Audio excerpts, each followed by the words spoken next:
Rete sa'yo, hindi alam kung bakit ba ako nabighani sa iyo.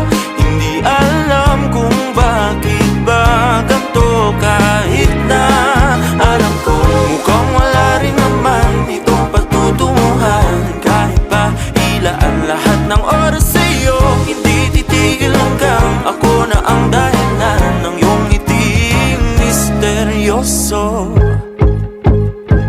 O araw-araw na lang akong bumubulong sa hangin.